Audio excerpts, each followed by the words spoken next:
شما را از همین واقعه کی خبردار کرد؟ وقتی که امیده در تلفن ها بچه ها برو آمدن مثال این بچه ها تماشا کردن بعد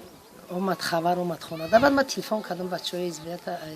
کلاب تلفنشون کردم که من گفتم که بیاین مرا بگیرین ببرین گفتم که همین خیلی گفتم من دیگه بغیر همین اول خدا خودشه دیگه بغیر یکم مثال چی دیگه من دیگه همین شما را دارم گفتم در بیاین گفتم انا مرا بگیرین هم چی ببرین مرا بگیرین ببرین شنبه ببرین گفتم بعدم او را فراد کام تلفنشون کردم او اومدن بعد مرا گرفتم برفتم خیلی برای همین من خیلی خوب بگم که در این مثال با فکر هر خودتون مادر شده باشین اگر باید بدانید که مادر چی عذابای مشقتایی میکشه من یه عمری 51 سالمه در 51 میشم اگر نصیب باشم موفق بیه من عمر ما در همه قربان شهید ظاهر کردگی گذراندگیم من یگون نوای دانست نه گفته است که مثال حج رفتگی من نرفتم در راه اون مثال در همین یگان کاری چیزی دادم مصرف کردگیم نه که خودم که حسابی بیماریم من نتونستم رفتم گفتم که من خیلی همسایه‌ها که وقتی که مرا در همون حالت‌ها می‌بینن دائم خدا برای دکتر برای خیلی وقت میرم دکتر مثال اپراسیون میکنن مثال با چیزی خدم همین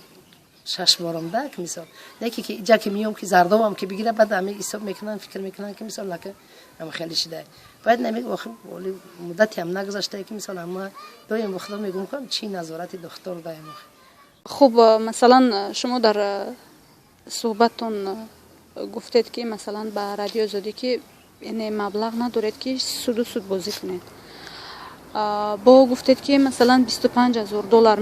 نموندم خونه رو دیگه موندم چیکار کنم دیگه برای همین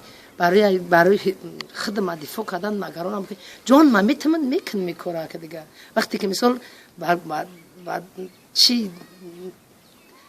میگیم خدمت همین نفسیت یا آدم در زدن مثال کاری انچمنچه شوخی نیست دیگه من وقتی که مثال من گدا میکنم خدمت مثال گدا میشم من اندی میزنم در باره میزنم خدمت میزنم که فدایی میکنم خدمت که مثال همین مرا پدر مثال فرزنده پدر مرا مثال بگردم مثال مرا مادر بگفته و مثال مرا میفورم که دیگه همین قسال بدم فرزنده پدرم بدم با میفورم که همین وزن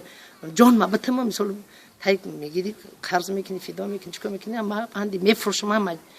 چی ما میفروشم ما همین حز میکنم همین چی مادر بدن مبارزه میبرم